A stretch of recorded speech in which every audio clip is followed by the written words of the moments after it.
Earthlings, welcome to Still Alive. I'm still alive. I can make that official. Ronnie, are you still alive?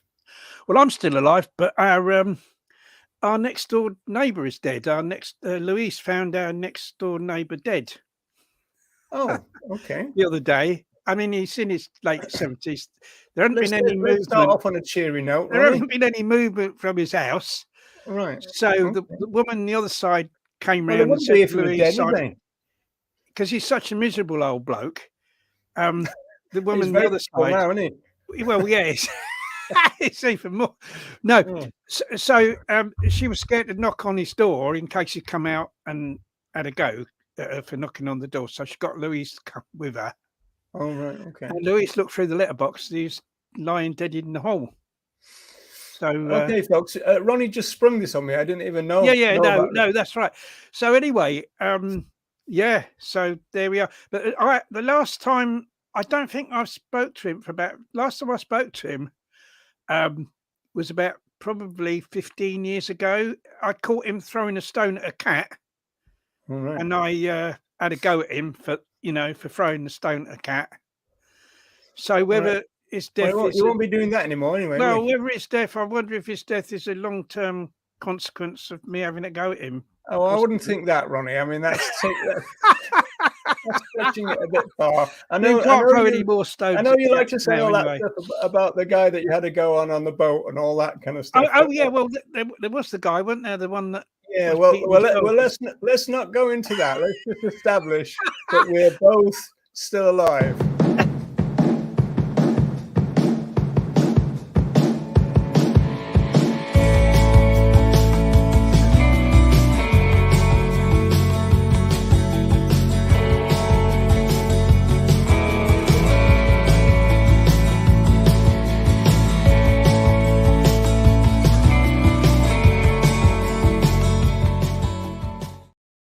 You know, the problem with you, Ronnie, is that you've got so many stories that I just have to say one word and it's 20 minutes later.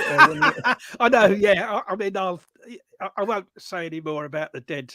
No, don't be doing that. George. So for people, do comment, and we won't charge you for putting your comments on the screen.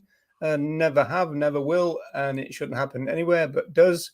And then people who are not watching on my YouTube,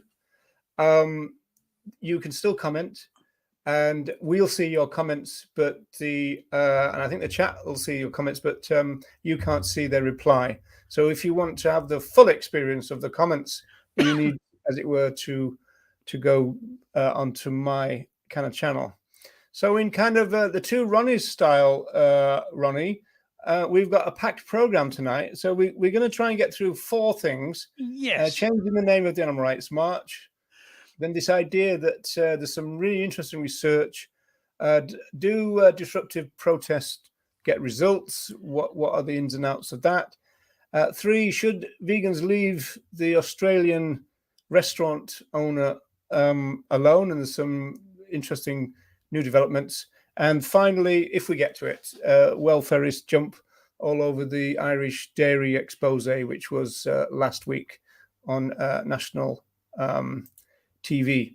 So that's our agenda. So, Ronnie, I'm going to invite you to say just a brief kind of rundown of the timeline in terms of the march. And as you do that, I'll just put up all the hellos on the screen. So we won't do that live, as it were, because that'll slow us down for this week. Okay, so give us a little timeline about how things happen. You start off with Surge, I think, right? Well, yeah, there's a big furore, here in the UK, as many of our UK viewers and listeners will know, regarding the National Animal Rights March. National Animal Rights March has been going over here for a number of years. I think it was originally, I think it started off, it could be, I don't know, perhaps 10 years ago or more.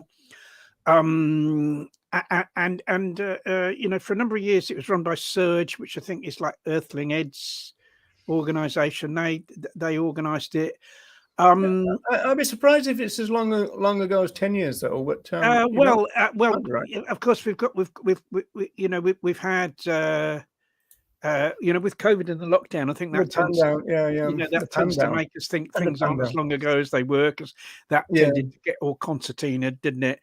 But I think it could be, best part of 10 years, and it got more and more popular every year. And then I think the year before the lockdown and everything came, there were about 8,000 people took part in it, and that's by far the biggest march for animal rights, or associated with kind of any issues of to do with animal rights that we've had for a good while, for decades. I mean, probably the previous big marches were way back in the I think way back maybe in the early 90s with the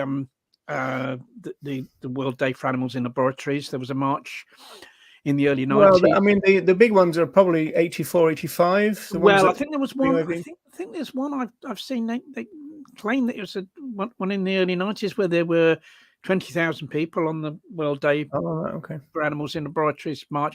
I kind of thought it was late 80s, but I saw something the other day that said it was early 90s. I certainly went to one in the kind of early to mid 80s where there were 10,000 people. So we're kind of starting to get back to that kind of figures with the National Animal Rights March. And then of course you had the COVID, and I think for at least 1 year it didn't operate, because of the lockdown.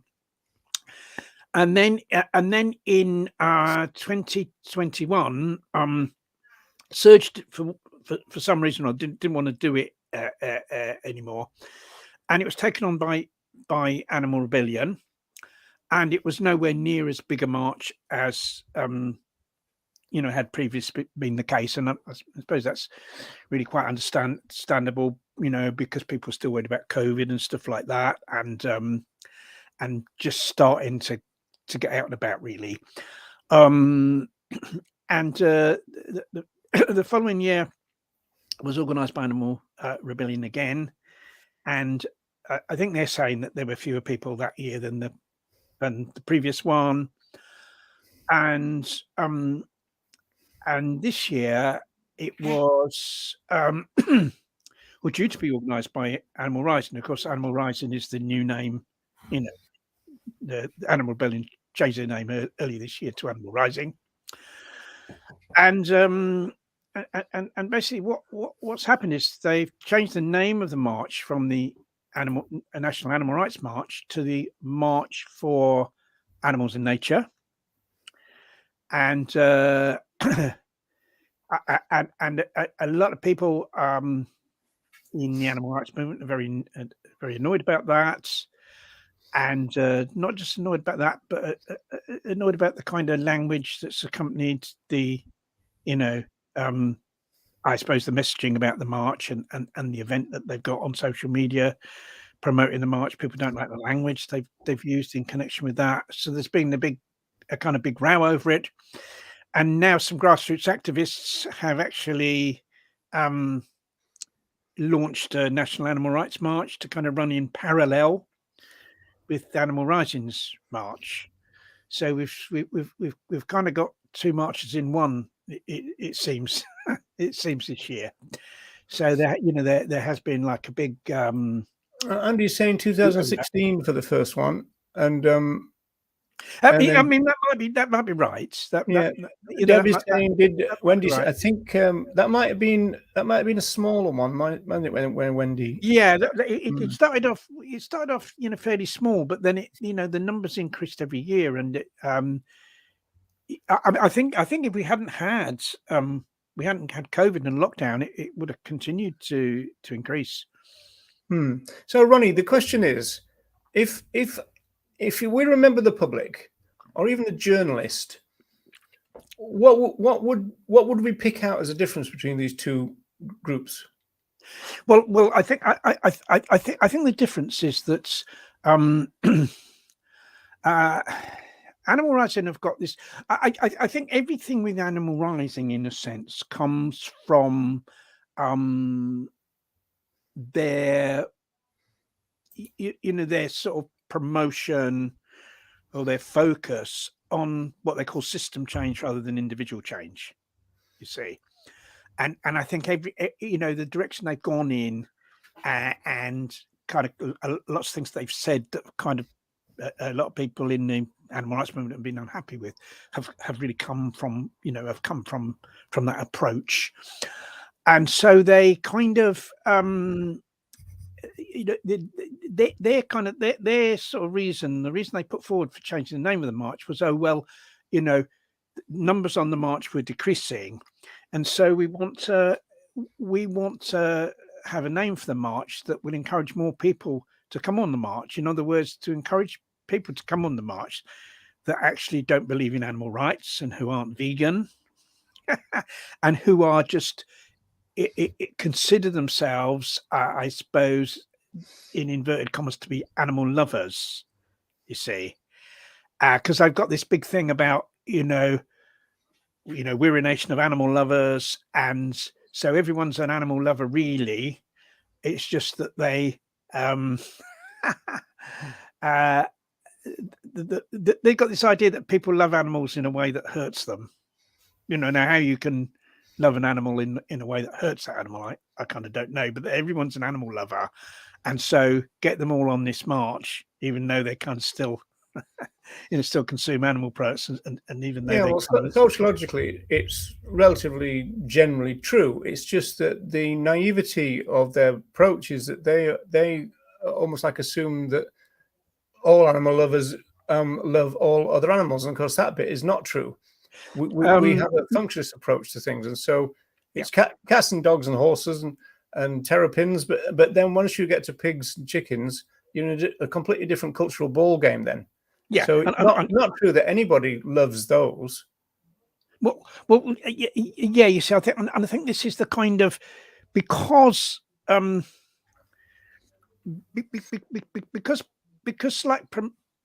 say promoting veganism is about promoting individual change. You're promoting individual change in people. You're kind of encouraging, educating. So is that the main reason then, the fact that the animal rising go for system change, and the people who are putting together the new march wanted to go for vegan education? Because when I look at the description on Facebook, there's no mention of veganism. There's no mention of veganism on the description, which I think is a shame of the, because it'd be interesting. There's a stark difference between the description of the two marches, the two events. There's a very, very stark difference in the descriptions there. So what is it? Well, the animal rising one talks about nation of animal lovers. I think this thing about you show people what living animals means. Yes, that kind of thing. Yeah. Whereas the animal rights march description is all about is talking about justice for other animals, opposing oppression, animal rights. Talks about the property status, I believe. But again, both of them don't say go vegan, right? Well, I don't think neither of them have got a call for people to go vegan in the description, but in the video promoting both marches, both marches have videos promoting them. There's no mention of veganism in the video promoting the Animal Rising March. In the video promoting the National Animal Rights March, it's a video put together with clips from a previous march or previous marches, and there's quite clearly people in those videos holding signs saying "Go vegan, we want animal rights," and stuff like that. So veganism in the sense is promoted in the video, and the idea that the march is there to promote veganism is promoted in the video for the National Animal Rights March. Okay, so is the plan for the two marches to merge, or are they, because they both set off at 12 o'clock from two different places, and then what? Well, I think the idea is for it to kind of for the the National Animal Rights March to kind of go along together with this March for Animals and Nature.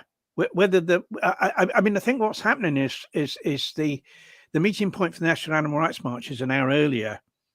The March for Animals and Nature is starting.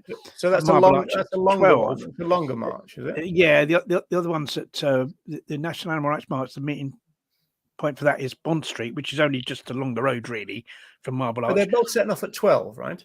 Well, yes, because the people are gathering for the National Animal Rights March at 11 at Bond Street, and then I think the idea is to join the other march. So it looks, to the public, it looks like one march. I mean, whether the Animal Rights March will follow the other march, right just behind it or what, I'm not really sure. But you see, but the rally there's two different rallies as well. No, I'm just saying, are the rallies in different places as well? No. The idea, I think the idea is to, Animal Rights are going to have their own speakers. We don't know who's speaking yet at their rally, but the idea is to have the rally for the Animal Rights March immediately after theirs, and pretty much in the same place. With the same equipment, or have they got all different? No, I think it's going to have to be different equipment. I'm not sure they're going to would be happy about kind of allowing, Yeah, you see, the thing is, it seems to me, right? I mean, I'm looking at this from Ireland, so I'm looking at this as an outsider to all this.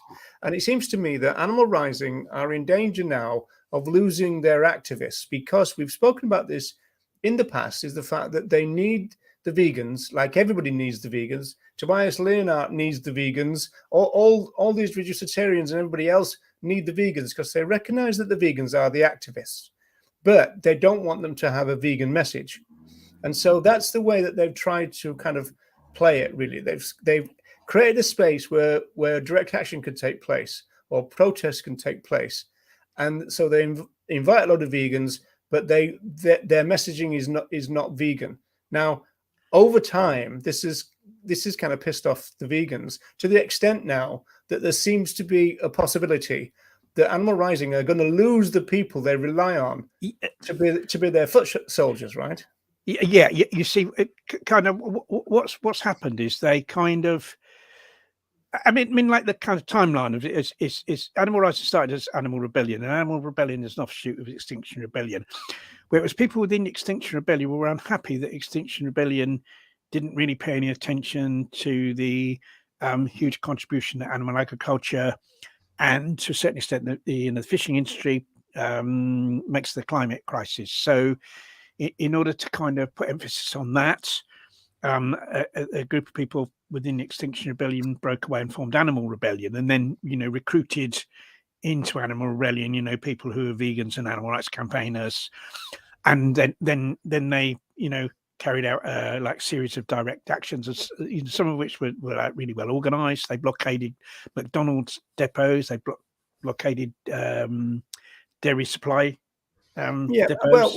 Well, we should stick to the march, really. Yeah. But what I'm saying is this point about what's kind of happened with them losing favor with the animal rights movement, and that was kind of popular with the animal rights movement. Yeah, you're kind of you're having a go at the people that oppress other animals. Yeah, we like that. But the messaging was in those early days really just about the climate, about the harm that and somehow wanting the government to move the country to a plant-based future. And then they kind of there was a couple of actions they carried out where beagles were rescued from MBR acres. I mean, first of all, it was by people involved in the first instance was people involved in Animal Rebellion, and the second one they did it under the name Animal Rebellion, and that's totally nothing to do with the climate crisis, right? But it was hugely popular with the animal rights movement. People have rescued beagles from this kind of sort of high profile place that supplies beagles to bodies.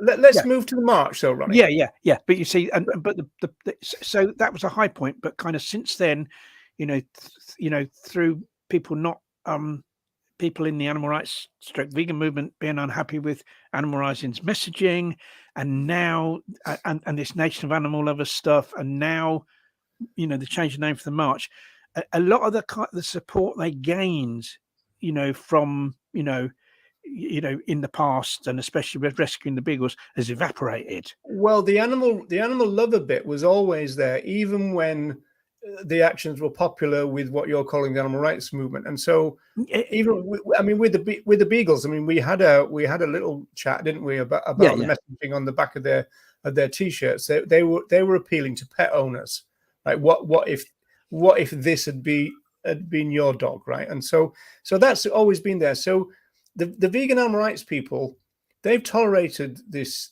thing until now. Yeah. And what you've got, there's been a couple of prominent activists within animal righting who have left and have made videos saying why. My wife Louise is one of them. Just I think it was yesterday, Alan Jackson, who's really quite a long-term activist in animal righting, and kind of. Do you want to show the first minute of that or so? Or? Yeah, I can show a little bit of Alan's Alan's video. Give me a little bit of time to set up. And going back to this, I want you to think about this. Whoops, that's the wrong one. Everything's moved on me. Where's that one there? Going back to this thing about a journalist and the public, in terms of if they were to look at both of these marches that are going to happen on the same day, what's going to be the difference that they'll see? Well, there's no. Well, you see, the thing is, to someone outside the march, they to remember the public, like going along the road, but they're not going to know what the march is called. They're just going to see banners and placards, and they're going to hear whatever slogans people are shouting over the megaphone, and they're going to be given leaflets, because I've always felt that the Animal Rights March was a brilliant, very, very good outreach event, because you had probably thousands of leaflets given out to members of the public along the route. And is that a big difference that has been pointed out then between the two things? Well, you see, I kind of, I've always thought that the Animal Rights March isn't going to make any difference to the government. This government isn't going to say, oh, there's a few thousand people marching in London, we're going to kind of, we're going to legislate to recognise animal rights. Because a few, I mean, they didn't even do anything when 2 million people marched in London against the UK's involvement in the Iraq War. So they're not going to kind of, accord animals legal rights because a few thousand people have marched in London for it. So that's, it isn't. It's not a pressure event. It won't do any good in terms of pressurizing the. Well, it might be a good vegan education event. It is a good vegan education event. I mean, thousands of leaflets get given out. Members of the public see the providing it kind of goes through busy areas, and you see, I think this is like another difficulty with animal righting is I had some there was a problem with the first time animal righting organised the march in 2021. I mean, I didn't go on it, so I'm really only going on what I've been told by the people that did go in the march, and people going in the march were very disappointed. Really, because when the march was organised by Surge, it went through really busy shopping areas where loads of people saw it, and so loads of people could be educated about animal rights and to go vegan, and so it was great in terms of outreach. The first year that Animal Righting did it, it tended to go past businesses. They were more concerned with going kind of past and outside businesses that were involved in the exploitation and oppression of other animals. And this was a Saturday, and most of these offices and that were closed. And so the route the route didn't particularly go through busy areas, you see. And once again, that this kind of sort of reflects their kind of focus on system change. Let's pressurize these businesses to change, right? Rather than let's go through busy areas where we can educate people to go vegan. You see, so the way they organised that march was a reflection of their kind of this sort of ideology. But there was a lot of complaints about that, and I was in kind of correspondence with one of the higher up people in Animal Rebellion. It was at the time about this, and he I was talking about the march being that the march should be and had been in the past a really good outreach event, and he didn't really seem to get that or understand it. What do you mean? I never thought of it that way. That he'd never thought of it that way, because they're so focused on this system change thing instead of the education of people as individuals. You see, didn't get it. You see. Yeah, but are you saying that that's what's created one of the big differences between the two things then? Yeah, I think that is. Well, I think first of all that, and secondly, no mention of animal rights. Because you have, you've got kind of two, probably two different types of people that kind of. The thing is, though, Ronnie, for us, right?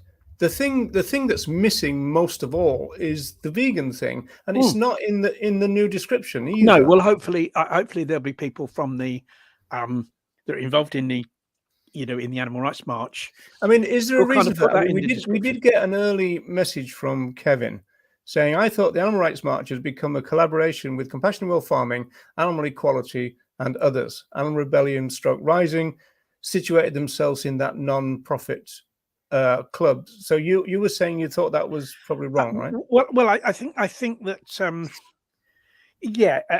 as I understood, it was organised by Surge, which was kind of Earthing Ed's organisation, and they were the organisation that organised it up until COVID struck. But it's kind of. Yeah, I think there's a sense.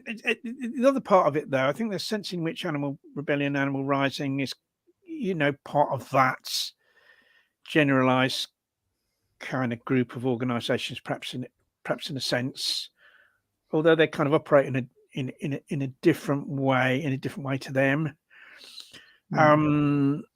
But this is, I just thought I'd throw that in. Yeah. Maybe go for this then, shall we? We'll just wait for a minute or so, shall we? Here we go. Alan is reading from a screen, so I think so. Yeah, he's not terrified, folks. He's just reading from a screen. No, he's just trying to concentrate, I think. I feel compelled to put out this video as a result of the actions taken by a handful of people under the name of Animal Rising with regard to the National Animal Rights March. First, let me start by saying that the National Animal Rights March does not belong to Animal Rising. It belongs to all those people across the country who consider themselves to be vegan animal rights activists. In my view, the march was entrusted into their care, and sadly Animal Rising have failed badly to uphold this care. Animal Rebellion ran the march in 2021 after the pandemic, and I am very grateful that they did so, as this enabled thousands of animal rights activists to show their solidarity for all of the non-human animals that are continually exploited, tortured, and murdered across the world every year. Animal Rebellion ran the march again the following year in 2022. Despite the dramatic rise in veganism, the march pulled in less people than the previous year. This Animal Rising claim is their reason for changing the name and indeed the very nature of the march for 2023. This and the fact that they could find no one else to run it. This explanation is disingenuous, to say the least. In both the run-up to the march in 21 and 22, the advertising and promotion was incredibly lacking. More so, I would say, in 22 than in the previous year. Very early on in 2022, I made inquiries about the advertising for the march and was told that everyone was too busy to dedicate the necessary time to it. Later that year, I'd made further inquiries and was met with the same response. I then set about creating a selection of promotional videos for the march myself, including personal appeals for some well-known people from within the vegan movement. With only 6 weeks to go, I was told they weren't yet ready to advertise, as they were still working on the branding. Right, let's just hold that there, because to summarize the rest of it, Alan kind of volunteered to take on the running with a few other people, and then suddenly Animal Rising stepped in and they were running it again, even though they said that they didn't want it or something. Yeah, Alan actually offered to run it in a way back. I think it was last year. Alan offered to run the march this year, And they wouldn't give it over. I mean, Well, I wonder they why that they wanted to see if any organisation, so to speak, would run it first, and they said if we can't find another organisation to run it, we'll come back to you. But they never did. Never did get back to him. Well, that's Um, another indication of their type of thinking, isn't it? It's got to Yeah, be they told him. Then they told him that they were going to. Weren't going to do the march, but we're going to do a series of workshops instead. And I was told that as well, because they actually invited me late last year to speak at this year's march, and I accepted. And then I got a message, perhaps a month, 6 weeks later, saying, "Oh, you know, we're contacting all the speakers because we're not doing the march; we're doing a series of workshops instead." So and then some months later, I noticed that the march was back on. And it was called the National Animal Rights March, but then I've noticed more recently that the name had been changed to the March for Animals and Nature. You see, well, what Alan's saying is that he that was what they told him, but then when they decided to go back to the idea of having a march rather than the workshops, they didn't get back to him to contact him because he'd offered to organise the march. So on one hand, they're saying, "Oh, we haven't really got time to do the march, and we're only doing it because no one else will do it, and we don't, you know, we think it's got no purpose." This is kind of what what he's saying. They told him, Yeah. And yet he says he's actually offered to run it, so they needn't have run it. They could have handed it over to him. And this idea of them thinking it has no purpose kind of reflects what I said earlier, that they're unable to understand the purpose of it as a vegan education event because they're so fixated on this so-called system change thing. Well, that's interesting because I mean, Alan talks about, it's now being run by the grassroots where it should be and everything, but the grassroots think of things differently than others. I mean, we know that with Vegan Camp Out, for example, the grassroots don't have the kind of corporate mentality of many of the groups that we've talked about over the months and everything. They just don't. They're not looking for wages and legacies and all that. They're looking for vegan education, right? And so, I mean, that's where it all seems to come down to me. My last question for you, Ronnie, is given the fact that there was a lot of pushback once it was announced that words like nature and that was going to be included, right? Is there a kind of animals only element to the pushback here, or not? Would you say? No, I don't really think so. I think it's kind of, I think it's you see the idea of the march was that this was a march for animal rights. So if you've got a march for animal rights, the only really people that are going to kind of be legitimately taking part in that are people that actually kind of believe in animal rights. I mean, you wouldn't have a march against racism. We want an end to to kind of systemic racism, say, where you'd be happy for racists to kind of take part in that march. It would make no sense. People that are involved in racism themselves. So I think the Animal Rights March was seen as a march for animal rights / vegans to take part in, and for that march to be an education experience for people. And you say that they try to expand it to this kind of, and then include this animal lover thing to increase the amount of people, right? What are the demands of the Animal Rising March? See, the demands of the Animal Rights March, right, are that the rights of other animals be respected. That's the fundamental. The animals have rights, and those rights should be respected. That is the kind of demand. That is the message of the Animal Rights March, right?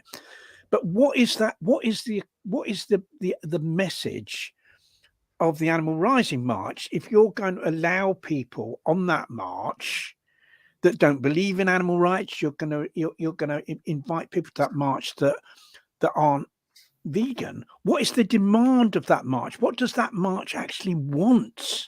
What does it want to happen? We know there doesn't seem to be any clarity on that as to what I mean, march these are is part for. of the arguments that we've had with people like Jake Conroy. The new people who want to resurrect pressure campaigns, for example, have got the same thing, that, you know, veganism is almost like getting in the way of animal rights, they think, right? And so there's something in that. But I mean, presumably one of the things that the people going on the animal rights march is going to say is this: you don't need to be an animal lover to be vegan, and that it's about respect, it's not about love. And so it could be that that's one of the big pushbacks is, and you started with this, is the fact that they kept pushing this animal lover thing. Yes. And it's almost like that was a strain within the relationship with the activists, and now it's starting to snap. Yeah, it's starting to all unravel now, and the support that they built up, you know, with the sort of animal rights stroke vegan community is dissipating now. You've had a couple of, you know, prominent activists have left. I mean, Alan was kind of fairly high up in their organisation. I mean, he wasn't at the top, but he was kind of mid-ranking officer, you might say, if you're going to look at it in military terms, you know. I don't like that kind of construction, Ronnie. No, but that's I wonder why. As a form of, I mean, I've got reason to yeah. dislike it more than you, seeing as I was a general and got 10 years. But there we are. But yes, and you know, and Louise was very prominent because she did things in their wheelchair, and that kind of attracted a lot of publicity and stuff, you know. And so, but there's a lot of other people within it that I know and I've spoken to it, and they're not happy, but they're kind of not so confident to kind of get out there and kind of make a video about, you know, why they're leaving. But they have lost other people. They have lost quite a few other people as well because of this. Yeah. Okay. So, what do you think is going to be the outcome of this split? I mean, are Animal Rising going to say to themselves, "We're losing the activists here. We better X, Y, and Z"? Right? I think it depends on. You see, you've got people that are wedded to a particular ideology, and you know, sometimes people that are kind of wedded, you know, to an ideology can't move from that, despite despite whatever else happens. I mean, you've got an example of that with the government we got at the moment in this country. They're wedded, you know, strongly to a very right wing neoliberal ideology. And people say that about us, of course, Ronnie. Yeah, but they're massively. Yeah, well, yeah. I mean, we you know, we have a philosophy that we follow, of course, and that, you know, they have an ideology, and despite the fact that the government we've got is massively unpopular, they stick to that ideology, even though that ideology is becoming kind of harmful to themselves. They're so wedded to it that they'll still cling on to it. And I wonder with this, it's, you know, it's obvious that, you know, the direction that animal rights is taken, and, you know, even more so with kind of changing the name of the march, you know, it is becoming increasingly unpopular with the animal rights movement, and increasingly unpopular with the very people they need to take part in their actions. But whether that would lead to them forsaking an ideology that they may be kind of really firmly wedded to. It's a kind of wait and see, isn't it? I don't know. I don't know, and I think we'll have to wait and see. I mean, I think to me, the important thing about the march is there's kind of two aspects to the march, really. That there's, to me, there's a public education aspect, and that can take whatever the march is called. that can still take place. It means people taking good banners and placards proclaiming veganism and animal rights.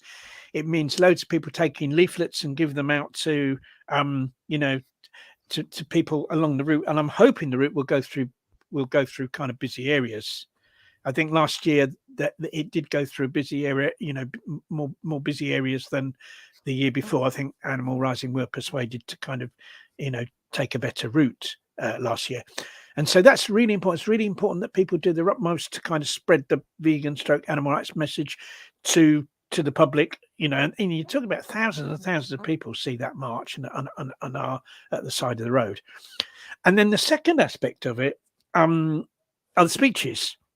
And so you've got a combination. We had a program fairly recently about outreach and inreach, didn't we? About outreach was, educating the public, and inreach is kind of what we say to other people in the movement to kind of, get them active and get them to understand, what veganism and animal rights really is all about, for instance. So, and the speeches are inreach, because the speeches are only going to be heard by the people that take part in the march, people that kind of already kind of committed, already activists in the sense that they've actually gone on a march. You see, and that is the part of it that, you see, whatever the march is called, it can still be a march for veganism and animal rights, because an animal rising can't do anything about that, because that depends on the people going on the march. But they can do something about the speakers. So they can do something about speakers. They can just have their own speakers pushing the Nation of Animal Lovers. Yeah, but I mean, do we have that? Do we have the two lists so we can tell the difference? No, we don't. I mean, I'm speaking at the National Animal Rights March rally. I don't know who the other speakers are, but I've agreed to speak at that rally. But you see, so and that is the worrying. What are they going to be saying to the people on that march? Because what needs to be said to the people on that march is like, we kind of, and what I'll be saying. I'm kind of showing my hand now, but it's people probably know already what I'm going to be saying, and that is it's going to come as a big surprise, Ronnie. Yeah, we need grassroots vegan outreach everywhere, and we need people to become instigators of vegan outreach in their local area. So let's get the vegan message everywhere and educate loads of people to go vegan, and that is actually how you change the system. Really, that's how you get system change. So that's what I'm saying. What I always say, but I think a good thing can't be repeated too often. Yeah, right. Okay. So yeah, and that but Animal Rising won't be saying that. They don't even believe in educating people to go vegan or encouraging people. I wonder. Well, I mean, that's going to be the fascinating thing to see what they do say. Well, yeah. But I mean, are they going to say right to your MP? I suppose, are they, or what? Well, no, I don't think it's even going to be as definite as that. I think it's just about, like, we kind of need to probably just a repeat of the, like if you kind of look at the media statements and stuff and their social media stuff, some of it's good. You get a good bit, and then the next minute they're starting about, talking about animal lovers and this thing about, we need to love animals in a way that doesn't hurt them. Which is kind of really weird. It's like kind of all sort of nonsensical type of statement, and kind of the video that they've done promoting the march. I think if it's the same one, and that was taken from an earlier video they did, still quite recently. It starts off really well, talking about the exploitation, oppression of other animals, and that's wrong and all that. There's some good bits in it, but then it goes on to say something like, even the slaughterhouse worker, even slaughterhouse workers can have love in their hearts as they kill the animals or something. It's that kind of, they're kind of using that kind of language, and it's kind of that sort of, what are you talking about? Even the concentration camp guard, the guards can have love in their hearts as they usher the victims into the gas chambers. Would we say that? Of course we wouldn't. It's kind of just, you know what I mean? It's the same thing, and we wouldn't say that. Indeed. No, we wouldn't say that. And it just, what are you talking about? What are you talking about? And so of course that really grates with, a lot of animal rights and, animal rights people. Terry and Michael have both kind of agreed with this bit. To be a real animal lover is to be a vegan, and exactly, there is no other way. The real problem here is that we need to get over the thing that it's not about loving them; it's about respecting them. And so, yeah, I mean, the thing is, there's loads of different types of love. That's the thing. There's lots of different types of love. the love that we need to have for animals to like other animals, to accord them all rights and to free them all from oppression and exploitation, is not the same type of love that somebody might have, you know, for the dog that's in the house, because that's like a personal love for that particular animal, because they know that animal, and that, you know, someone having that love for their, you know, for their dog could the next minute, you know, be eating a ham sandwich or even be working down the slaughterhouse and killing other animals. Yeah, So that, you know, there are different types of love. There's no cultural contradiction there. But there is a type of love that accords exactly with respect and is interchangeable. But the trouble is, when you use the word love, it's confusing, because there are so many different types of love, and what is the type of love you're talking about? You're better off using the word respect.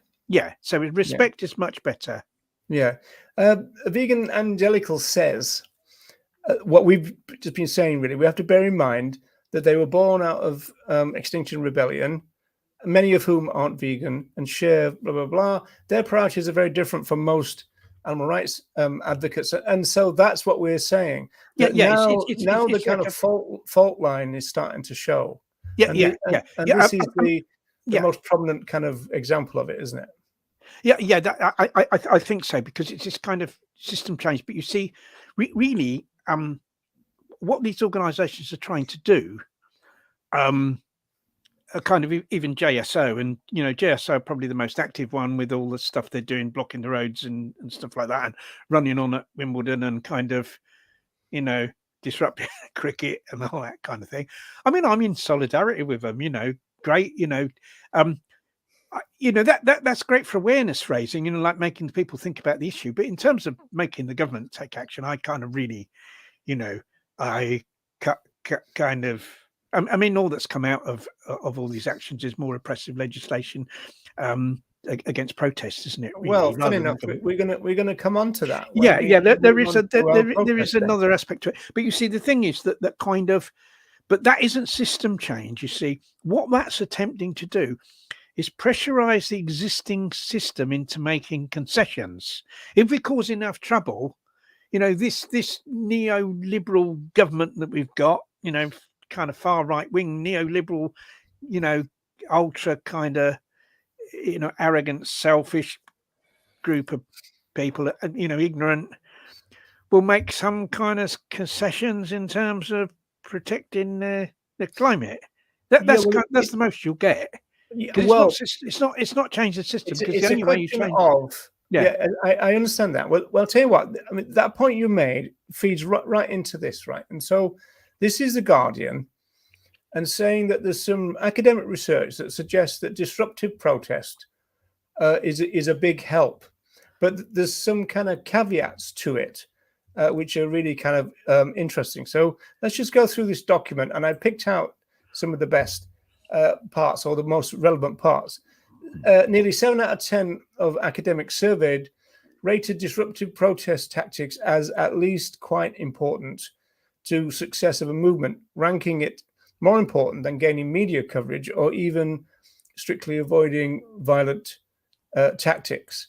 Now, the interesting thing is that what this research is suggesting, and this is why it's relevant to what you just said, Ronnie, is the fact that you've got to think of it in short term and then long term. And so you could go back to the suffragettes or whoever you want. Here you've got the results also contradict public opinion. And so it shows the vast majority of people, 78% of Britons, think disruptive protest hinders activist causes. Now, that kind of finding is very common. And in fact, I've got some research from 1979, which shows exactly that. I'm going to show you it in a minute. But then you've got this. The director, Osden, director of Social Change Lab, the protest think tank that organized the survey, said, "We're really struck by the contradiction between what the public and the media say about disruptive protests and what academics say. The experts who study social movements not only believe that strategic disruption can be an effective tactic, but is the most important tactical factor in a social movement success. But the caveat here is over time.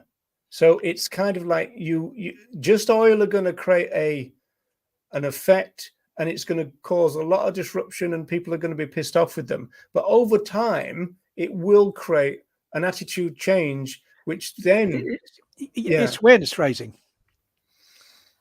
That's kind of what it. But there's this thing though, you know, in terms of you've kind of got to kind of give it time. You know, sociologists might talk about sedimentation. You've got to let the idea sediment itself into society. Now, this bit is really interesting.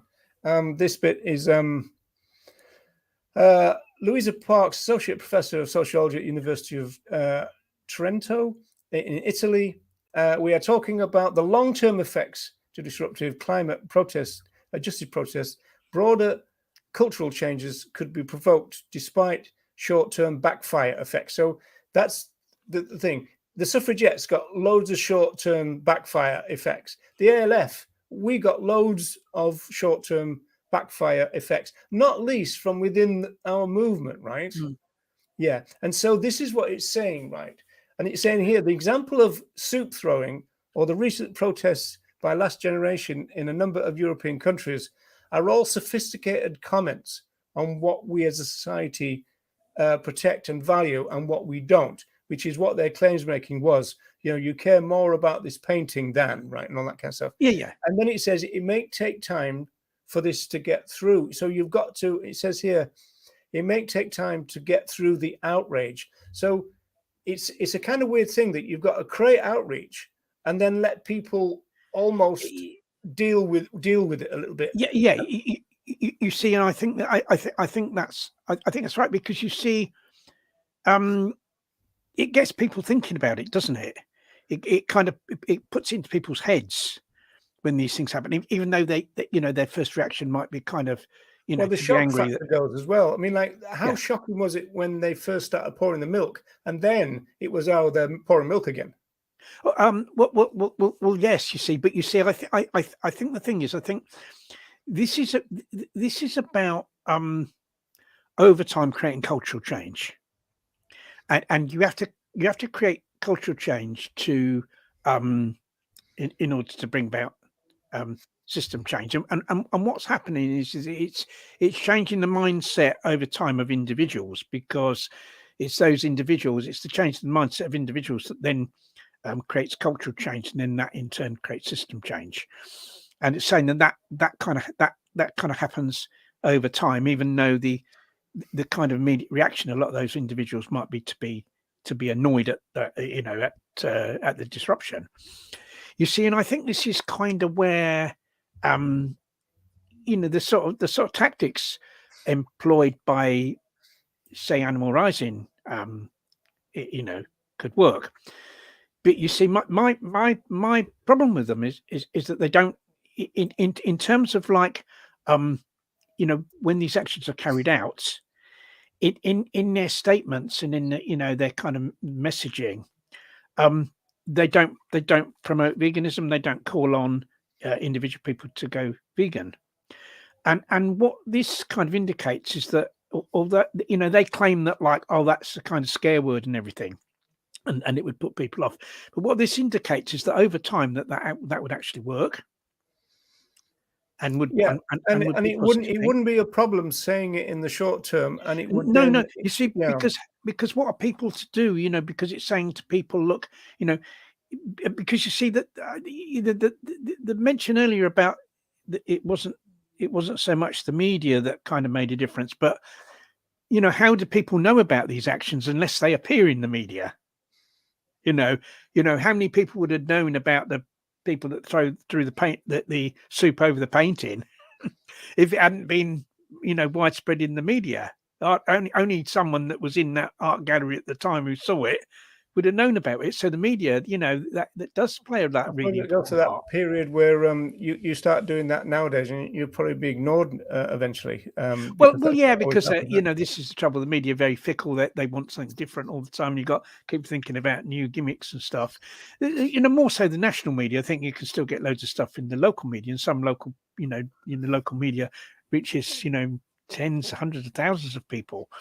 But you see, this is it. That I think that kind of this shows that putting out a strong vegan message would really work. You see, yeah, well, that's the interesting thing, because that I think is feeding into we've got the kind of cartel part of our movement, and we've got the grassroots part of it, and it's still the case, and people have probably forgotten about this. I mean, I've been talking about the damaging effects of people like Tobias Leonhardt for over a decade now, I think it is. But these people are still, major parts of the movement. They're both Melanie Joy and Leonhardt are speaking at the Animal Rights Conference in Luxembourg coming up. I mean, that used to be a hotbed of radicalism when you got Steve Best talking about total liberation, and now they're talking about, oh, don't be a crazy vegan and stuff like this. These people are having a big effect. They funded a university conference only last month, and Leonhardt was the keynote speaker, telling people that it's okay for vegans to eat backyard eggs and take milk and all this kind of stuff, because you could have a kind of symbiotic relationship. These people, although they might not be part of the grassroots consciousness, they are integrated into the welfare cartel, which runs our movement, and that's why they're dangerous. And they're the ones who have been advising Animal Rising, right?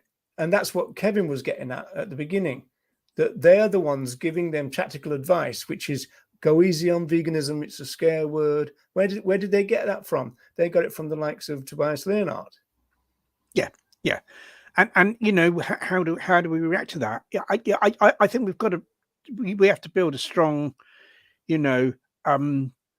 grassroots movement that promotes veganism and animal rights and animal liberation widely. And in a sense, I'm hoping that the kind of fallout over the Animal Rights March might kind of kickstart that. I mean, we kind of need a combination of the past and the present. I mean, years back, when you and I kind of first became involved in things, there was a much more grassroots aspect to the movement. People organising their own activities and stuff like that. They didn't need big organisations to tell them what to do. And kind of the only negative aspect of that is there was really little or no campaigning for veganism. So if we could revive that, that grassroots spirit of people, doing their own things, not having to be told what to do by some national or global organisation, organising and doing their own things, using their own initiative everywhere, but combined with a strong focus on vegan education, we could really get places. And I'm hoping that this fallout over the Animal Rights March and the fact that some grassroots activists have taken over the organisation of the National Animal Rights March, could be something that will kickstart that, kickstart the revival of the grassroots, but the grassroots operating in a much more effective way than it used to do. Yeah, that's exactly what Kate is saying here. It feels like a crossroads, perfect time to strive for getting the rights back into the vegan animal rights movement. Yeah. I mean, I agree totally with Kate. We've kind of come to this stage where there's this kind of division, and yes, I think this could kickstart something really, really important. I'm hoping it will. You see, it's interesting, isn't it? Because people would say, and people have said, this march is divisive, right? But when they say it's divisive, it means that they're not recognizing the ideological differences between the grassroots and the corporate sector. And so that basically means is fall in line with what the corporates say, fall in line with what these strategists say. And they're saying that veganism is a scare word and we shouldn't use it and stuff. Now, why should we fall in line with that when we even know it's not even true? It's not a scare word. Supermarket. It's just not, my everyday personal experience of outreach is it's not a scare word whatsoever. Where does this come from? Is it because those people themselves are scared of veganism? It's because those people themselves are weak and still want to eat eggs and still want to drink milk and still want a kind of Oh, for some of them, that's undoubtedly the case. and so because they're weak themselves, they want to spread that weakness. It's what I call the tyranny of the weak. They want to spread their own weakness to everyone. Whereas Well, we it's need to kind be of like strong and if you've principled. got somebody with a veganish message, then people are going to be more attracted to that because it's easier. Okay, you don't have to adhere to the philosophy of veganism.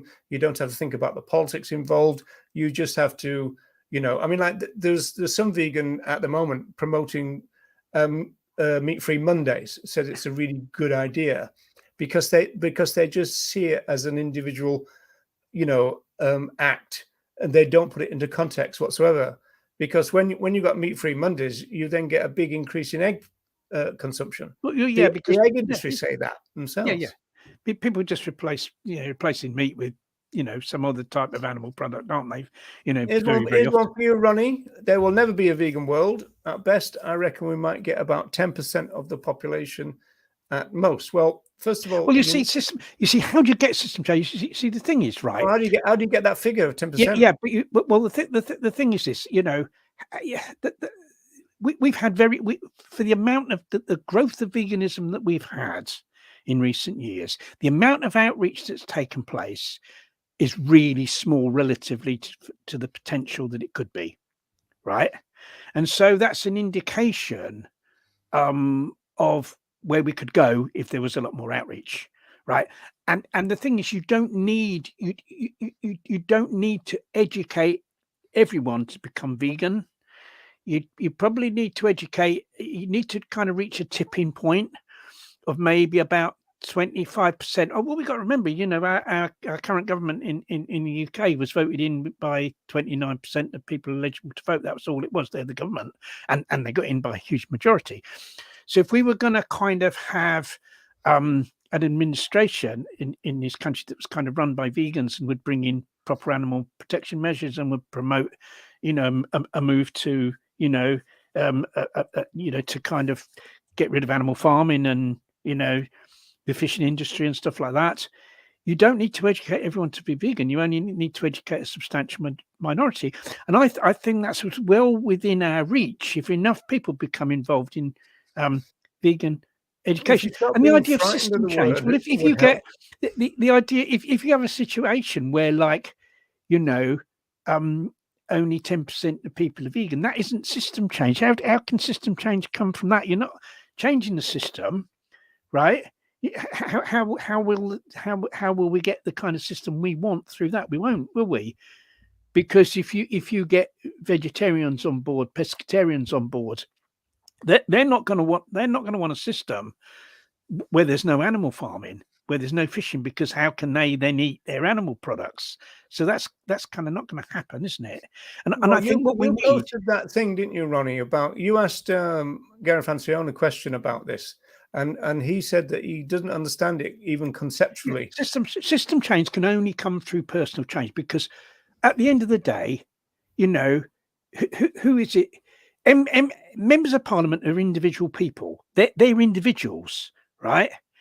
And the beliefs they have come through their experience, their education, what they, what's in their head, right? So. If we want more politicians that think the right way, that have got the right ideas, we have to create more vegans, because some of those vegans will go on to become politicians, because politicians are just drawn from the population, aren't they? And then if we want to get those politicians elected so they put the right policies in place, we need more vegans to vote for them, don't we? And that's how you get system change. And that's where they got them from. Yeah. Isn't that what happens? They just dredge the sewers, and that's where they get the politicians from? Well, the current lot, yeah, the current lot. But, there are examples of politicians that aren't the same as the others. I mean, although she's not perfect, and, one example would be Caroline Lucas, for instance, and, she's very, principled. There are some, it's not, but it's just that for some reason, decent people shy away from becoming politicians, because they think that it's a dirty game. But the trouble is, if the decent people shy away from being politicians, then the only politicians we'll get will be the kind of, self-serving, self-serving ones that we've got at the moment, you know, and so we have to create more vegans. It's the only way you get system change, because otherwise you don't get system change. All you get is small concessions from the existing system, and that's what we've always had all along. If we look at the kind of, you know, the measures that have been put into place to protect, you know, other animals throughout the years, you know, by the type of people we've had in government, they're tiny, you know, the number of animals sort of protected or you know, that they purport to protect is tiny compared with the mass oppression of animals that kind of that goes on. Yes, indeed. I'm just going to run through the last bits of this because there's a couple of bits that are still interesting. The survey contained a number of other lessons for activists. According to the experts, the most important governance and organizational factor for the social movement's success is the ability to mobilize and scale quickly in response to external factors. They added that having a decentralized decision making was the least important, which obviously is not something that we'd like to listen to. What I'd say about decentralization. This last bit is really interesting because, meanwhile, the most important internal factors that threaten social movement success are internal conflict or movement infighting and a lack of clear political objectives. Now, this is what we've got. In fact, it's the lack of clear political objectives in our movement that creates the internal conflict and movement infighting. And this is an exact description of Animal Rising, because they don't have a clear political objective apart from this vague thing about system change, and it's now created a problem within the activists, right? What's really interesting in this, they've used this paragraph in defense of their changing of the name of the march, really oddly enough, because they're blaming the kind of furore that's erupted over the march. They're blaming that on other activists. They don't understand that their changing of the name of the march, particularly without consulting the movement, is what's caused the problem.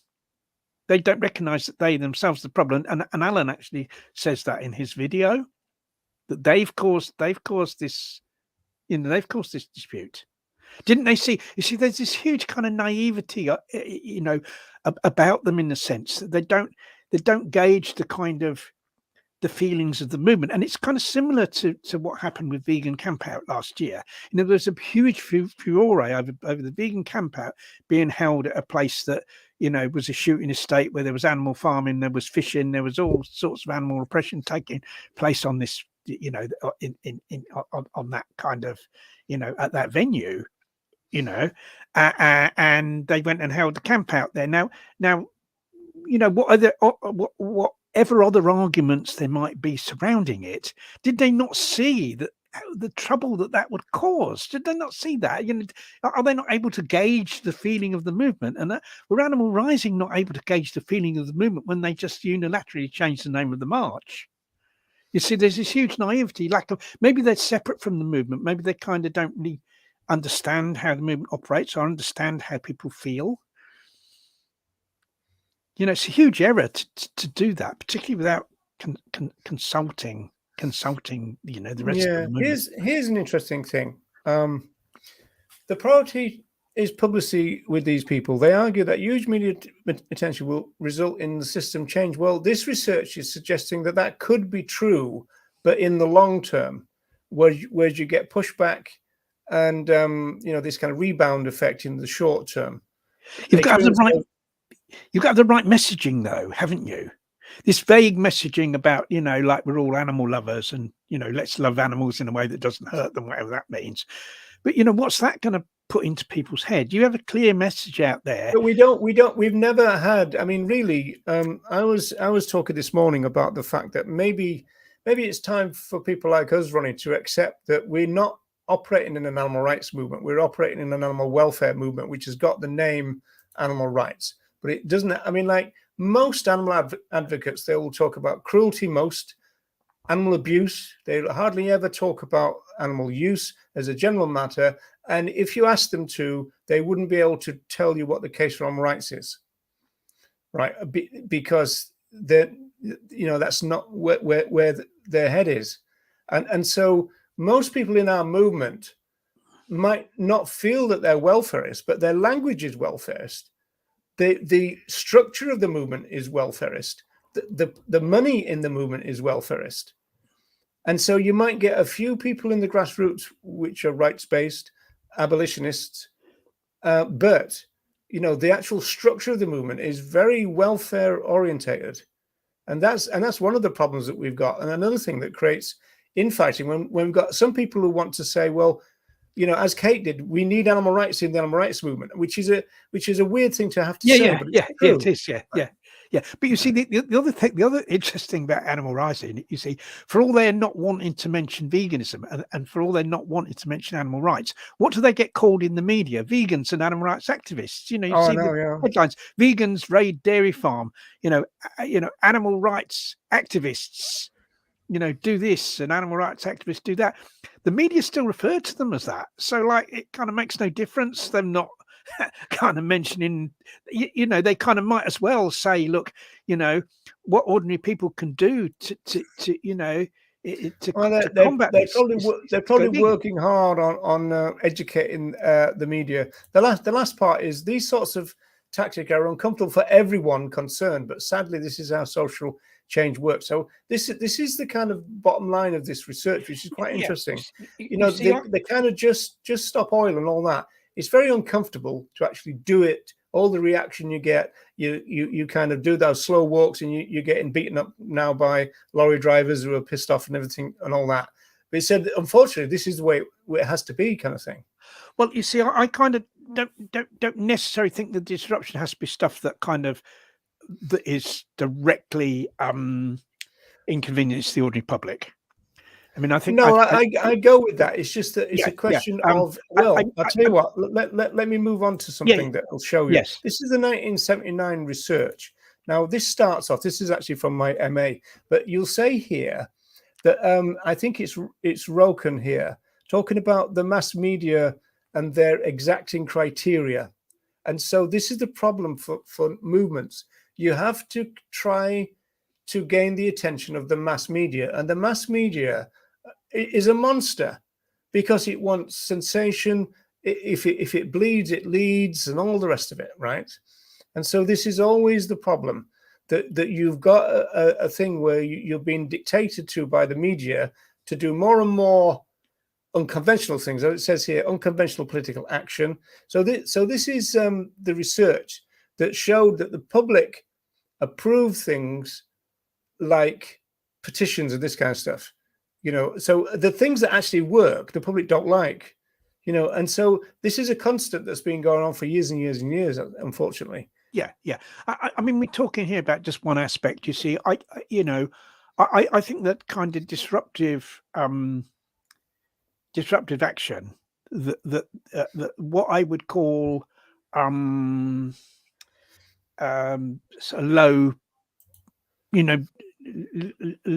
low criminality, disruptive action, where it's against the law, but it's not like seriously against the law. You're not going to be put away for 10 years or anything like that. The type of actions that kind of, that Animal Rising / Animal Rebellion have been doing. Some organisations, maybe DXE, do similar stuff, where it's kind of aimed at awareness raising, where it's kind of aimed at awareness raising, and where it's promoting a vegan message. I can see that as a valuable aspect of vegan education. I can see that as being an important part of our toolbox, to educate people to go vegan. If kind of done in the right way. But I think the best way for that to happen is in a decentralized, autonomous way. Because if you look back to the ALF. Now, the ALF didn't use direct action in that way. It wasn't for awareness raising; it's for direct, causing damage to these companies, really. So it was done with a different aim, and it was much more heavy in terms of criminality. But the way the ALF was organised led to a huge explosion of actions, because the ALF was decentralised. There was no central leadership. The ALF was a set of principles that if people adhered to those principles, they call themselves the ALF. right? And because of this lack of centralized control, there were two huge advantages in that. First of all, it enabled it to spread. It spread like wildfire because people just thought, well, it's up to me. I organize my own action, and then I can be part of this. And that's what happened. It happened. It got kind of went global, didn't it? And the other really important thing was that there was no controlling leadership that could be taken out and thereby destroy the organization. And Animal Rising are in real danger of this because it's a hierarchical organization. It's run by a small group of people who I think are employed. I think they are employed, right? So you've got this small group of people controlling everything, telling other people what to do. People are waiting for the call, waiting for the instructions on what to do. Well, all the state has to do is take out that small group of people, and that's the end of it. So it's kind of, it kind of has its own destruction within itself, really. So I think if we were to do this awareness raising, direct action, if that happened in a decentralized way through autonomous groups, carrying out according to certain principles, I think non-violence is a really important principle. I think not trying to kind of evade arrest, which you kind of can't really do these days anyway because CCT and everything. These things are an important principle in terms of like increasing the level of like awareness raising. But that could be done by autonomous groups, and then there's no centralized leadership for the state to take out that would destroy the organization. I mean, the ALF lasted for 30 years. The ALF went on for 30 years, and okay, in some countries it's kind of, still reasonably active. Here in the UK, it isn't for various reasons, including, surveillance and stuff. But it was a sustainable. The way it was organised was sustainable, and it went on for 30 years. Now, how long are Animal Rising going to go on for? I guarantee it's not going to be 30 years the way that they're organised at the moment. Right. Well, there's a prediction there, folks. Now, let's move on to our third thing. We're not going to get to the fourth, so I think we could. Yeah. We'll have to ditch the dairy. Ha ha. Ditch the dairy. But now this thing in Aussie with the restaurant owner, it's quite interesting because I changed my mind about this guy, because when I first came to this, I thought, oh, this guy seems quite reasonable, and then he turns out to be a complete a-hole. For example, his latest wheeze, I don't know if people have seen this, is this, right? So now the interesting thing for me, Ronnie, is that the question that needs to be asked, I think, in terms of movement reflexivity and, if you like, tactical audit, is, have we kind of, we made a mistake here? I mean, like, this guy has got the kind of publicity and global publicity that you couldn't buy if you wanted to. This guy has got, Yeah. And so now got to the stage where he's actually producing T-shirts, kind of taking the mick out of the vegans. Yes, right? yeah. I think probably some background to the story would be good. I mean, this is a restaurant in Australia. Is it Perth? Perth in Australia. In Australia. Well, the first question is, one person wanted a vegan option, and they contacted the guy. Now, it's a mystery to me about why they went there, and of course, there are some ideas about why they went there in the first place. But I looked on Happy Cow, and I know Happy Cow is not particularly, it can be out of date pretty quick and all that kind of stuff. But there's 9 vegan options in Perth, as far as I know. There was something like 20 odd vegetarian options, and there was 250 ones that talked about veggie options or something like that. Now, it seems to me that this guy didn't have any veggie options, but a vegan contacted him and said, "Can you do something vegan for me?" And he said yes, right? And then he forgot, and she turned up, and then it was, "Oh, sorry, sorry, I can't cater for you." And then she sent him an email, as far as I know, complaining. And he said on the Piers Morgan show that hers was a legitimate complaint. He'd kind of loused up, and he'd made a mistake. And then from that point onwards, where he was thinking that, well, you've got a legitimate, then everything went pear-shaped, because the vegan activists got hold of this story in some way, and then they all started to pile in. And then the guy responded with banning all vegans from his restaurant. And then he seems now to just love the idea of them going there, so he can throw them around. Gets a big round of applause from his public every time he does it. And now he's put out all these anti-vegan T-shirts. They're quite expensive as well. But as I said, Ronnie, let's face it, this guy has got more publicity now than he could have afforded if he'd have lived 3 times. Yeah, it's kind of crazy, and I think it's an example of a knee-jerk reaction where kind of campaigners really fail to kind of look at the bigger picture or think in a more in-depth way, because you see. Yeah, I mean, I don't know why this person chose to go to that restaurant. Were they with a group of other people who wanted to go there, and they were the only vegan, and so they wanted to see if they could get a vegan meal there? I kind of don't understand why they didn't go to a vegan. I mean, I think if there's a choice, and at the time you want to go out for a meal, there's a vegan restaurant nearby, then that's the ethical choice for vegans, isn't it? Rather than to support a place that also serves animal products, whether that was available or not, I don't know, but that's kind of what I would say. Yes, so that is a little bit of mystery why they chose to kind of go to this particular place. But you see, I think yes, and the activists will claim that they've got publicity through the kind of disruption they've tried to cause at this restaurant. But you see, equally, the guy running the restaurant's got loads of publicity as well, you see. But there are ways of like just getting the vegan the message across without anything like this, because it's all about kind of how we use our time and energy, isn't it, really? And what's happened, there's been a knee-jerk reaction, to what's happened to this guy for getting to provide a vegan meal for this particular person, where activists have kind of and this is what happens all the time, that people have a kind of knee-jerk reaction and focus on like particular places, don't they? It's kind of similar to there's a laboratory where animals are being experimented on, let's go outside there. There's a slaughterhouse where animals are being taken in, let's go outside there, right? Instead of thinking about the issue at a deeper level and saying, well, the real answer to this is vegan outreach. The real answer to this is vegan education. Why has that guy got a restaurant there kind of serving meat in the first place? It's because people consume animal products.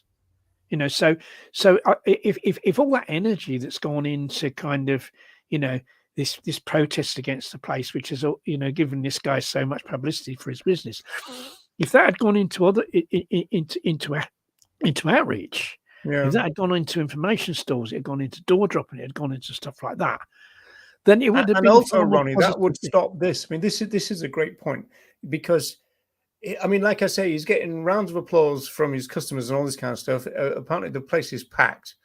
And I know you've said, yeah, but he's kind of, this is just short term and everything. But there's nothing to stop him just quietly introducing some plant-based options in a year's time. Well, the thing that the movement shouldn't do, if he does, is declare victory or something. No. You see, the thing is that, yes, you see, the publicity for him is being driven by people taking actions against his place, right? If they stop doing that, then that publicity would die away gradually. Yeah, but that's what I'm saying. This is saying, let's hope that kind of action doesn't happen elsewhere, because you see, they're going to react the same, because they've seen that it's profitable, isn't it? Yeah, the problem is that people knee jerk in terms of the action they take is instead of having a more strategic view on things and kind of analyzing, why we have the situation we have, and fundamentally we have the situation we have, because so many people aren't vegan, because so many people consume animal products, so many people support the oppression of other animals in other ways, the way people behave socially and politically, all that kind of thing. And that's what we have to kind of seek to change. And it's really important that we kind of put our time and energy and indeed our money into, what really will cause fundamental change. And that's vegan outreach. And I think, yes, as I've said just now, disruptive action, can help, I think, with spreading the vegan message. But then, that has to be done in like a careful way, and that has to be kind of carefully thought out. Yeah, well, Ronnie, if you're talking about people doing door dropping, you're talking about people doing information stalls like we did in Dublin Sunday. Where was the vegan education in anything that's happened around this? Well, I don't know. I mean, whether it appeared in quotes from the activists in terms of the media attention they've got for what they've done at the restaurant, I don't know. I've not seen any of the media on there.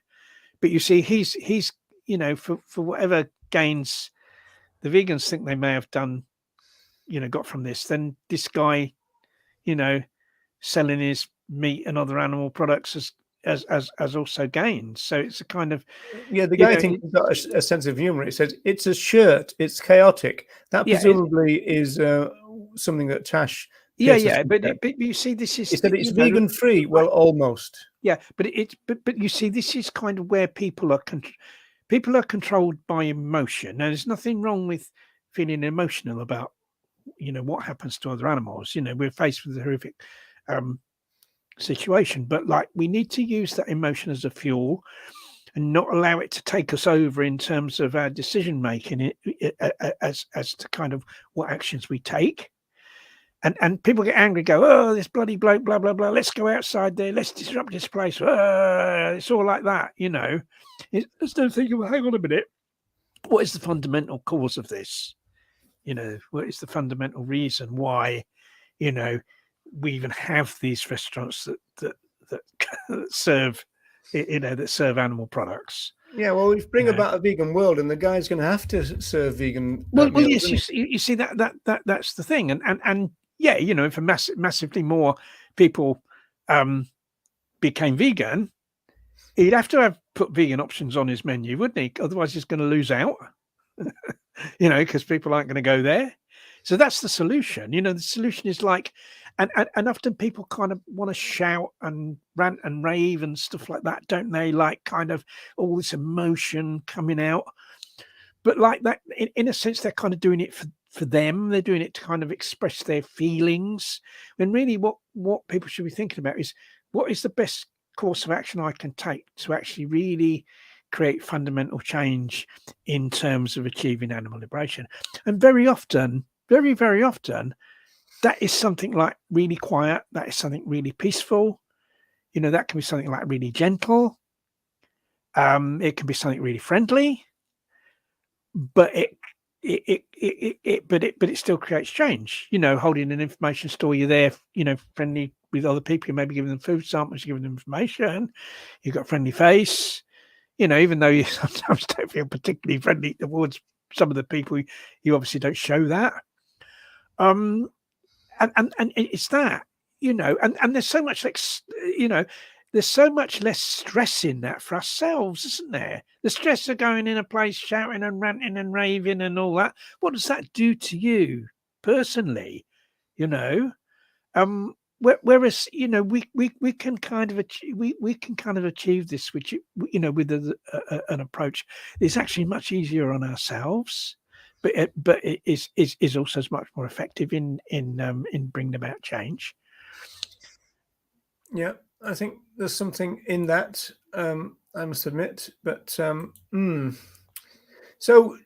Are we kind of concluding that it's a bit of an own goal, really? This well, yes, yeah. It kind of and really, what the people there need to recognise is, hang on a minute, we're giving this guy loads of publicity.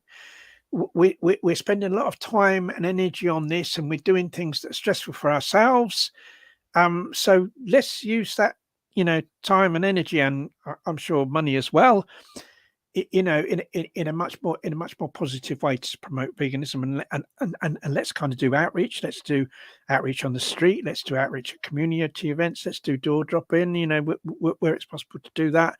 Let's spread the vegan message in that way, because that is the fundamental solution to guys like that. That is the fundamental solution to guys like that. That's what will. It's the solution for everything, isn't it? That's why it's a fundamental solution to everything. Veganism is actually the cure-all for all the ills of the world, and it really is. And so that's what we kind of need to be promoting at every opportunity, because if enough people become vegan, that guy's going to go out of business unless he changes his business radically and turns his restaurant into a vegan restaurant, or at least serves a load of vegan options. He's going to go out of business if more people are educated to go vegan. So that's obviously if you want to kind of get back at him, that's the best way of getting back at him, isn't it? Through vegan education. Yeah, take away his business. Well, yeah, which it kind of, all right, it's not going to do that. It's not going to do that overnight. But going in there shouting and all that isn't going to do that overnight, because all that seems to be doing is helping his business.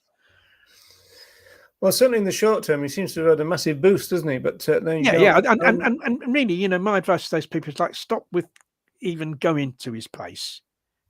Stop with even going to his place. Use your time and energy, doing outreach. And I would say that to loads of people as well, not just to them. Yeah, well, I guess it's interesting because from your perspective and mine, lots and lots and lots of low-key stuff would probably be more valuable than a few. Yeah, absolutely. Because you're kind of, you're educating people. It's spreading the vegan message. We have to utilize kind of whatever means we can to spread the vegan message. And what we've got to do is like minimize the negative while we do that, because there are some things that do spread a vegan message, but they've got a big negative side to them. We kind of saw that. We've talked about things like that before on the program, and for instance, this thing about where they offered £1 million to Rishi Sunak to go vegan and all that kind of thing. Some people might say, "Oh, that gets the word vegan." It's a big success that Ronnie. Yeah, that was a big success. He certainly went with that, didn't he? But there's a huge negative side to it, and you have to balance the positive and the negative. We've got to try and do things that are kind of, are like, really totally positive and don't have a negative side to it. And if you do vegan outreach, even in like a really quiet, like friendly way, there's only really a positive from that, isn't there? There's only really a positive from that. You're educating people who educate members of the public, to go vegan. You're not at the same time giving publicity to somebody that kind of oppresses other animals, are you? That is true. And I think I want to say to people, and Linda in particular, but be careful with these types of comments, because they don't do Ronnie any good. They go to my head. Yeah. That's why I've got no hair, because the ego doesn't need stroking anymore. But yes, this is the thing that we need. We need widespread, and when you're talking about the kind of more gentle type of action, far more vegans can be involved in that. There's only very, very few people that kind of want to take part in stuff that puts them at risk, that puts them under stress, that puts them under pressure and stuff like that. There's very, very few people let me say something, Ronnie, because here, people, you've got the founder or the co-founder of the Animal Liberation Front talking about gentle action. Well, why is that? Because of the fact that you've been through the mill, you've seen it from all sides, you've analyzed the situation, and you've come down on the fact that what we need is vegan education, but not just sporadic. We need it everywhere and all the time. What we need to do is for all vegans to think, well, number one, how can I spread the vegan message as often as possible, right? As I go about my everyday life, right? Can I have leaflets with me that I can leave in places, for instance? As I go about my everyday life. And secondly, how can I kind of, use my spare time and more of my spare time to spread the vegan message? People can do that on their own. I mean, door dropping's a way we can kind of do it in this country, or kind of leafleting.